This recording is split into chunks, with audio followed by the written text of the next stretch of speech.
Coach, on the road once again, take your youngsters behind the scenes with the MLB stars of the game. And I got the man here for the Chicago White Sox. I'm going to let him introduce himself to Chicago. What's up, Chicago? Will Venable, manager of the Chicago White Sox. Will, so, what's this big league experience been like for you? It's been great, First year as a manager, this has been different for me, but, I grew up in the game. My dad played in the big league, so I grew up in a clubhouse.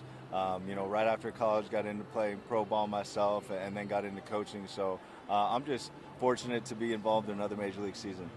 See, and I was doing a little research for you. You mentioned college. What was college at for you? Princeton University. Princeton? Yeah, that's right. How did Princeton man wind up coaching baseball? You know what? I was really lucky going there. Coach Bradley, the coach there, was an ex-major leaguer, guy who was just an outstanding coach, really helped me learn the game again and got me back playing baseball. So owe a lot to him to really got me back into the baseball industry. So you got your dad played Major League Baseball. You're hanging out in the big league clubhouse when you was youngster. Then you go to college and you got a big league manager. You just got big league all in your blood. Well, you know what? I've been really fortunate to have some really good people around me that have helped me out. I've just had a ton of opportunity and support, and you got to get lucky to get here. Well, it's all about who you know. It looked like you know all the right people. I guess so. So what was that journey like for you getting to the big leagues? It was great. I grew up, as much as I was around the game of baseball, I grew up really loving basketball. And so it was later in my life that I again in college, kind of got reconnected with the game, and my love for it really blossomed. And that was when I decided to try and take it professional, and was able to have an opportunity with the Padres. And that grind going into the minor leagues, it's a tough one, but you learn a lot about yourself, and you try and sharpen your claws for the big leagues, man, and you get that shot, you get that opportunity, and I was lucky enough to get one with the Padres, and it was an awesome experience. So basketball, you thought you was going to be Michael Jordan before Michael Jordan? Yeah, I wanted to bad. I wanted to be Mike bad, and I always had the dreams of playing in the NBA. But once I got to college and started playing against some of these guys that you knew were going to be drafted, I knew that my ceiling was not going to reach that NBA level. So now you on my orders think you was an athlete on top of that. Yeah. You know what? Once upon a time I was, then I turned into a baseball player. Okay. So, when you're making your journey through Major League Baseball, what was it like mentally and physically? Yeah, it was challenging, I struggled with the failure of it, I beat myself up a lot and was hard on myself and made a hard game harder than it needed to be, and then there's the physical demands too, and that was something that I always enjoyed, working out and making sure that I was in really good shape and prepared to go out and play every night. So, these guys have a lot being thrown at them, so that's why we're here to support them and make sure they have everything they need. Hey, I coach college baseball, high school baseball, scouted for 5 major league teams, and I know that burning itch, 40 plus years in the game. You can't turn this game loose. That's right. Yeah. No. It's once it's in you, it's in you, and that's why I just feel so lucky to be able to come out here every day. Is we got the boys out here playing baseball, and there's nothing better than that. So you went from player to manager to coaching, now managing. What is it like being a manager of the big league level? It's great. It's a lot of fun. It's busy. There's a lot of things that you have to do every day.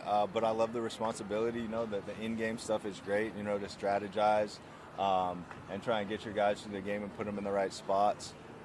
Being around the guys, is amazing, and what they go out here and they do every day, and to be a part of their journey is amazing. So, being a manager has been awesome.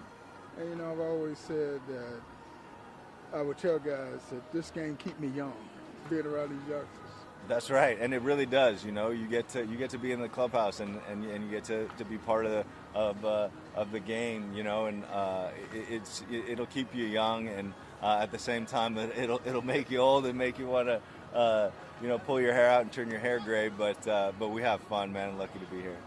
All right, last couple of questions. I don't want to hold you too long. When you look at these guys, you sometimes think about when you played and see how much the game has changed? It's a different game today. Yeah, it's a different game, you know, and it literally is a different game when we talk about, you know, the DH and some of the shifting stuff and some of the different rules now. But lots change, you know, and at the same time, you know, it's always good to throw strikes, and when they do throw strikes, you know, on offense, you got to hit them. You know, it really is the same game, but a lot has changed. What's your thought about Chicago? I love Chicago. You know, this was a big part of this for me in taking this job. Is we love Chicago in the summer. This is an amazing place to be, and excited for it to warm up around here. Yeah, that's a big. All right, last question. I always ask the major league players when they first got that call up to the big leagues, walked to the locker room and saw the uniform, and then for the very first time, what's that feeling like? I'm gonna ask you, when you got the job as a manager, you walked in that clubhouse and realized I'm the head honcho now. Yeah. What was that feeling like? Yeah, it was surreal, man. You know, I don't even know if I could describe it. You know, I hold this position in such high regard. You know, you never really imagine yourself getting a job and being in that seat. So for me, you know, it was really a surreal moment. You're in the Elite 30 club.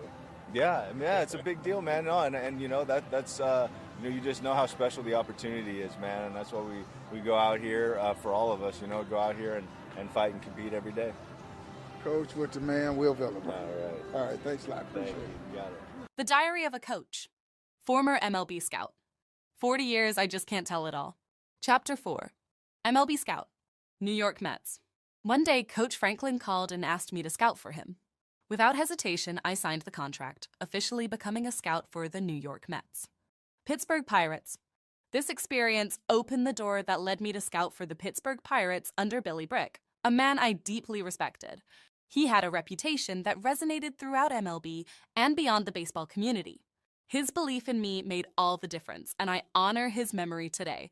Rest in peace, Bill Brick. Kansas City Royals. This led me to a morning I'll never forget. Around 9 a.m., I received an unexpected call from the Kansas City Royals, looking for a scout to cover the Chicago inner city. The rest is in the book. Purchase the book and get all the info. Just go online and order yours today. TheDiaryOfACoach.com. That's TheDiaryOfACoach.com. On social media, click the link to follow us on Twitter, Facebook, Instagram, TikTok, Fanbase, our podcast. Become a subscriber on our YouTube channel and visit our website at mem247.com. That's mem247.com.